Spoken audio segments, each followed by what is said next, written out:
خصوصی براہ راست شریعت میں قصص الانبیاء ہے اور آج بھی حضرت یوسف علیہ السلام کا قصہ ہے۔ ناظرین کرام، کل بات یہاں ٹھہری تھی کہ زلیخا یوسف علیہ السلام کے درپے ہوئی تھی۔ سلسلے کو اب وہیں سے جوڑ لیتے ہیں۔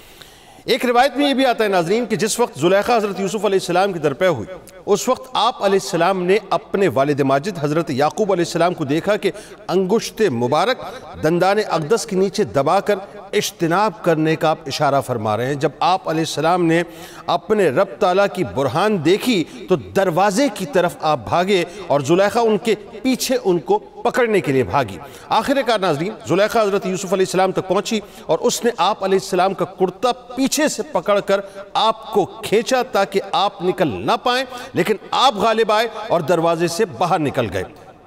زلیخا کے ناظرین کھینچنے کی وجہ سے حضرت یوسف علیہ السلام کی جو قمیص تھی وہ پیچھے سے پھٹ گئی تھی۔ حضرت یوسف علیہ السلام جیسے ہی باہر نکلے اور آپ علیہ السلام کے پیچھے زلیخا بھی نکلی تو دونوں نے عزیز مصر کو دروازے کے پاس پایا۔ یہ دیکھ کر فوراً ہی زلیخا نے اپنی برات ظاہر کرنے اور حضرت یوسف علیہ السلام کو اپنے مکر سے خوفزدہ کرنے کے لیے ہیلا تراشا اور شوہر سے کہنے لگی کہ اس شخص کی کیا سزا ہے جو تمہاری گھر والی کے ساتھ برائی کا ارادہ کرے۔ اتنا کہہ کر زلیخا کو اندیشہ ہوا کہ کہیں طیش میں آ کر عزیز مصر یوسف علیہ السلام کو قتل نہ کر ڈالے، اور یہ بات زلیخا کی شدت محبت کب گوارا کر سکتی تھی، اس لیے اس نے یہ بھی کہہ دیا کہ اس کی سزا یہی ہے کہ اسے قید کر دیا جائے یا دردناک سزا دی جائے، یعنی کوڑے وغیرہ لگا دیے جائیں۔ جب یوسف علیہ السلام نے دیکھا ناظرین کہ زلیخا الٹا آپ پر الزام لگا رہی ہے اور آپ کے لیے قید و سزا کی صورت پیدا کر رہی ہے، تو آپ علیہ السلام نے اپنی برات کا اظہار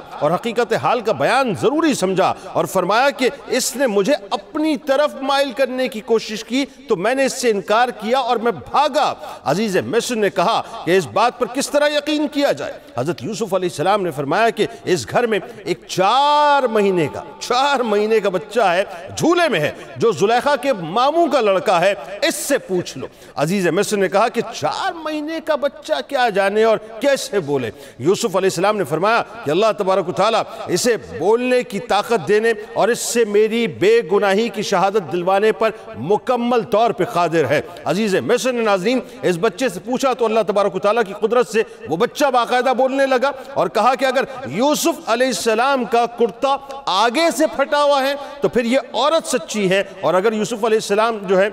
ان کا کرتا پیچھے سے چاک ہوا ہے تو یہ عورت جھوٹی ہے، یعنی یوسف علیہ السلام جو ہے وہ سچے ہیں۔ جب قمیص کا معائنہ کیا گیا ناظرین تو قمیص تو ظاہر ہے پیچھے سے پھٹی ہوئی تھی، اور چونکہ زلیخا پیچھے سے دوڑ رہی تھی اور آپ پیچھے سے جو ہے دبوچنا چاہا تھا، جس سے حضرت یوسف علیہ السلام کی جو ہے باقاعدہ پاک دامنی بھی ظاہر ہوئی اور زلیخا کی خیانت بھی واضح ہو گئی۔ زلیخا کی خیانت اور یوسف علیہ السلام کی برات ثابت ہونے پر ناظرین عزیز مصر نے آپ علیہ السلام کی طرف متوجہ ہو کر اس طرح معذرت کی کہ اے یوسف علیہ السلام، آپ اس بات سے درگزر کریں اور اس پر غمزدہ نہ ہوں، آپ یقیناً پاک دامن ہیں۔ اس کلام سے ناظرین عزیز مصر کا مقصد یہ بھی تھا کہ اس کا کسی سے ذکر نہ کرنا تاکہ عوام میں یہ بات مشہور نہ ہو جائے، کیونکہ ظاہر ہے اگر یہ بات مشہور ہوتی تو عزیز مصر کی اس میں بے عزتی تھی اور اس کا سر جو ہے وہ لوگوں کے آگے جھکتا۔ پھر عزیز مصر زلیخا کی طرف متوجہ ہو کے کہنے لگا کہ اے عورت، تو اللہ تعالیٰ سے اپنے اس گناہ کی معافی مانگ جو تو نے یوسف علیہ السلام پر تہمت لگائی، حالانکہ وہ اس سے بری ہیں، بے شک تو ہی خطا کار ہے کیونکہ تو نے اپنے شوہر کے ساتھ خیانت کا ارادہ کیا۔ عزیز مصر نے ناظرین اگرچہ اس واقعے کو بہت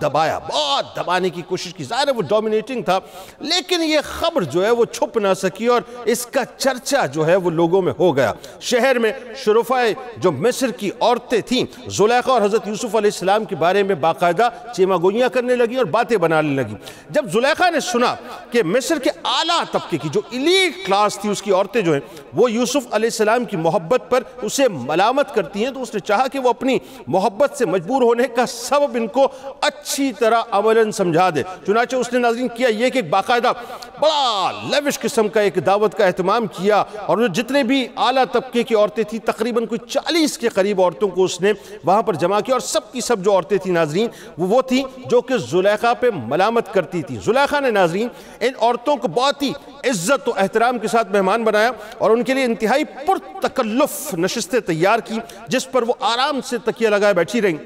اور دسترخوان باقاعدہ ان کے سامنے بچھائے گئے اور طرح طرح کے جو کھانے تھے اور میوے اس پر رکھ دیے گئے۔ اچھا، اب جب کھانے اور میوے رکھ دیے گئے تو زلیخا نے ان سب کے ہاتھوں میں ایک ایک چھری دے دی اور کہا کہ کھانے کے لیے ظاہر ہے جب تمہیں پھل کاٹنے ہوں گے تو پھل اس سے کاٹ لینا اور میوے اس سے تراش لینا۔ اس کے بعد ناظرین ہوا یہ کہ زلیخا نے حضرت یوسف علیہ السلام کو عمدہ سا بہترین سا لباس پہننے کو دیا اور کہا کہ ان عورتوں کے سامنے آپ تشریف لائیں۔ پہلے تو ظاہر ہے حضرت یوسف علیہ السلام انکار کرتے رہے اور مسلسل انکار کرتے رہے، لیکن جب اصرار اور تاکید بڑھ گئی تو زلیخا کی مخالفت کے اندیشے سے آپ کو وہاں پر آنا پڑا، یعنی مصلحتاً آپ نے یہ کام کیا۔ جب اللہ تبارک و تعالیٰ کے پیغمبر حضرت یوسف علیہ السلام ناظرین تشریف لائے تو ان کے چہرے سے آثار نبوت نمایاں ہوئے، شرافت اور ایمانداری کی مجسم تصویر بن کے جب آپ سب کے سامنے تشریف لائے تو سیدنا یوسف علیہ السلام کی جو کیفیت، یعنی ان کی جو حسن کی کیفیت تھی وہ دید نہیں تھی ناظرین۔ عالم یہ تھا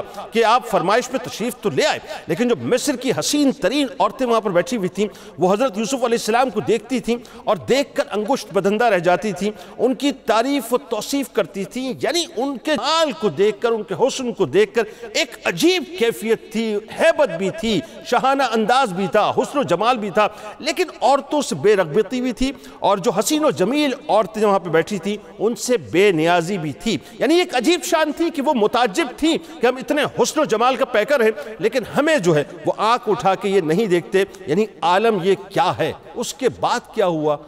انتظار کرنا پڑے گا، کل انشاءاللہ